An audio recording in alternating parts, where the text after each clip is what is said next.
ఇటువంటి పేపర్లలో ఇంత పెద్ద పెద్దగా వస్తుంది. మామూలు మత్తులో రవాణా శాఖ అధికారులు. దీంట్లో news Telangana reporter Sampath, if I'm not wrong తన పేరు సంపత్, తను ఏప్రిల్ 18 రోజు ఆర్టికల్ రాసిండు. మళ్ళా న్యూస్ తెలంగాణలో మే 27 కూడా రాసిండు. తను రాస్తే ఇలా ప్రెస్ మిత్రులకి తనని మీరు అడగొచ్చు, ఫోన్ చేసి మేము మంత్రి అంచనము అని వాళ్ళ స్వయంగా తనను కూడా బెదిరించింది వాస్తవం. యూ కెన్ ఆస్క్, మీ కొలీగే కదా, మీరు అడగండి ఇది నిజమా కాదా అనేది కూడా మీరు అడగండి.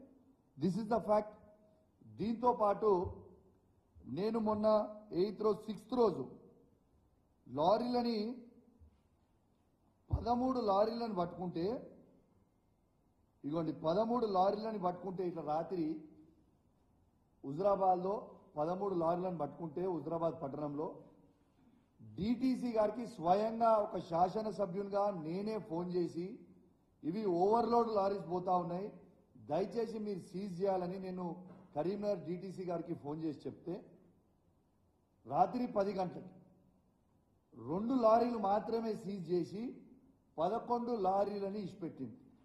ఆ రోజు ఏం చెప్పింది నాకు డిటిసి గారు, రాత్రి నాకు సెక్యూరిటీ లేదు, దయచేసి పోలీసు వాళ్ళకి చెప్పమంటే డిటిసి గారిని లైన్లో పెట్టి హుజరాబాద్ పట్టణంలో ఉన్న సీఐ గారికి కాన్ఫరెన్స్ పెట్టి మీరు ఖచ్చితంగా డిటిసి గారికి సెక్యూరిటీ అందజేయాలి, ఖచ్చితంగా ఈ లారీలను సీజ్ చేయాలని నేను ఆ రోజు రిక్వెస్ట్ చేస్తే ఇమీడియట్ ట్రాన్స్పోర్ట్ మినిస్టర్ గారు డిటిసి గారికి ఫోన్ చేయగానే ఈ 11 బండ్ల నుంచి ఇట్లాంటి 11 బండ్లు ఇప్పుడు నంబర్ చదువుతా, 11 బండ్ల నుంచి 2 బండ్లు సీజ్ చేస్తారు, తతిమ బండ్లన్నింటినీ కూడా ఇచ్చిపెడతారు. మీకు ఆ నంబర్లు కూడా చదువుతా. TS29TB3299 ఒక బండి, TS23T9990 ఒక బండి, TS29T7899 ఒక బండి, TS20U0459 ఒక బండి, TS36TA6099 ఇంకో బండి, TS36T1008 ఒక బండి, AP39VA5349 ఒక బండి, TG36T0819 ఒక బండి, TG23T0819 ఒక బండి, ఇంకొక 2 బండ్లు నంబర్లు మిస్ అయింది. ఎంత బాధ అనిపిస్తుందంటే ఇలా ఆర్టీఓ అధికారులందరికీ చెప్తా ఉన్నాను, మీరు తస్మాత్ జాగ్రత్తగా ఉండాలి. ఇలా ఈ ప్రభుత్వం ఉండొచ్చు, రేపు మళ్ళా ప్రభుత్వం మారొచ్చు, మీరు మాత్రం శాశ్వతంగా ఉండేటోళ్ళు, రేపు మీరు ఇబ్బందులు పడతారు.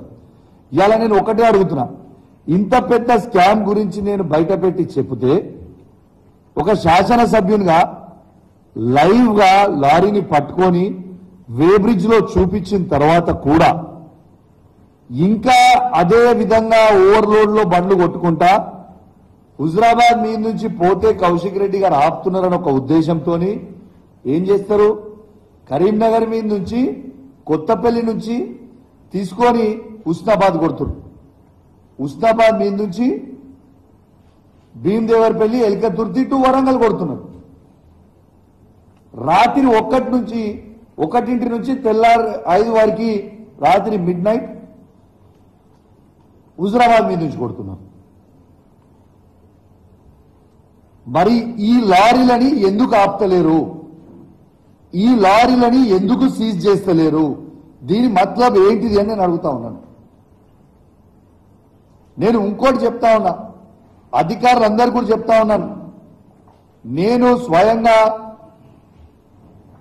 ట్రాన్స్పోర్ట్ సెక్రటరీ గారికి, కమిషనర్ గారికి, డిటిసికి, ఆర్టీఓకి స్వయంగా నేనే ఫోన్ చేసి చెప్పినా మీ మంత్రి గారు చేస్తున్న స్కామ్ ఇది, ఎట్టు పరిస్థితుల్లో ఓవర్లోడ్ పోతున్నాయి, ఖచ్చితంగా మీరు ఆపాలి అని నేను చెప్తున్నా.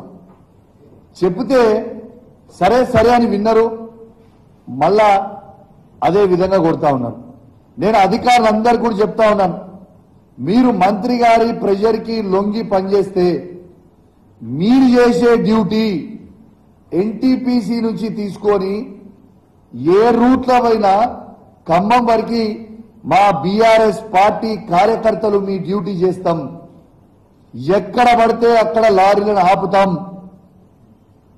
బాజాబ్తు ఈ స్కామ్ ని బయట పెడతాం. మళ్ళా మీరేదో ఉస్మానాబాద్ నుంచి తీసుకపోతే ఏం కాదని నువ్వు అనుకుంటున్నావు కావచ్చు.